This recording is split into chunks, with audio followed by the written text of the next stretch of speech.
నల్లబెల్లిలో దివంగత నేత పెద్ది సుదర్శన్ రెడ్డి సంతాప సభలో మాజీ మంత్రి BRS deputy floor leader Harish Rao పాల్గొని నివాళులు అర్పించారు. సంతాప సభలో హరీష్ రావు మాట్లాడుతూ ఉద్యమ సమయంలో పెద్ది సుదర్శన్ రెడ్డితో తనకున్న జ్ఞాపకాలు గుర్తు చేసుకుని కన్నీళ్లు పెట్టుకున్నారు. మొన్న పెద్ది సుదర్శన్ రెడ్డి ఆసుపత్రిలో పడితే నేను కేటీఆర్ ఆగమేఘాల మీద పరిగెత్తుకుంటూ వచ్చేసరికి ఆసుపత్రి చూస్తే నాకు ఒక పాత జ్ఞాపకం గుర్తొచ్చింది. ఒక ఉద్యమకారుడు తెలంగాణలో ఆత్మహత్య చేసుకుంటే డీసీఎంపై ఆ అమరుడి అంతిమ యాత్ర జరుగుతుంది. ఆ అంతిమ యాత్ర జరుగుతుంటే వరంగల్లోని అమరవీరుల స్తూపం వద్ద పోలీసులకు మనకు మధ్య బాగా ఘర్షణ అయింది. ఆ ఘర్షణలో నేను డీసీఎం పై నుంచి కింద పడ్డాను. డీసీఎం పై నుంచి కింద పడ్డప్పుడు నన్ను పట్టుకుంది పెద్ది సుదర్శన్ రెడ్డి. నేను భూమి మీద పడాలి, కానీ నేను ఆయన చేతుల కింద పడ్డా. ఆ రోజు వెంటనే సుదర్శన్ రెడ్డి నన్ను ఆసుపత్రికి తీసుకెళ్ళిండు. ఆ రోజు ఏ ఆసుపత్రికి అయితే సుదర్శన్ రెడ్డి నన్ను తీసుకుపోయిండో పాపం ఆ ఆసుపత్రిలో సుదర్శన్ రెడ్డిని చివరి చూపు కూడా చూస్తానని కలలో కూడా అనుకోలేదు. అప్పుడు నాకు దెబ్బ తాగితే ఆగమేఘాల మీద సుదర్శన్ రెడ్డి నన్ను ఆ ఆసుపత్రికి తీసుకుపోయిండు. పాపం సుదర్శన్ రెడ్డి చివరి దశలో ఆ ఆసుపత్రిలో ఉన్నాడని కన్నీటి పర్యంతమయ్యారు. ఈ పోరాటాలు చివరిగా ఒక్క మాట చెప్పి ముగిస్తాను.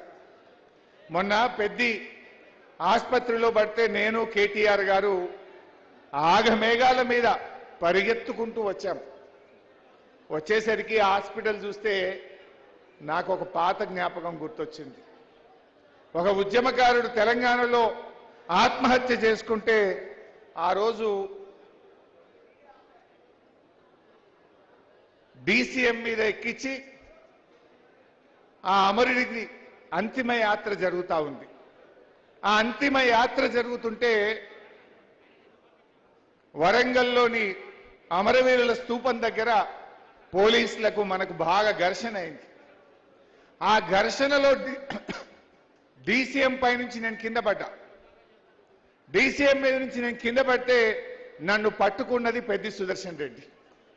నేను లేకపోతే భూమి మీద పడాలి, కానీ ఆయన చేతుల మీద పడి నేను కింద పడ్డా. ఆ రోజు కింద పడితే నన్ను ఆసుపత్రికి తీసుకుపోయింది సుదర్శన్ రెడ్డి.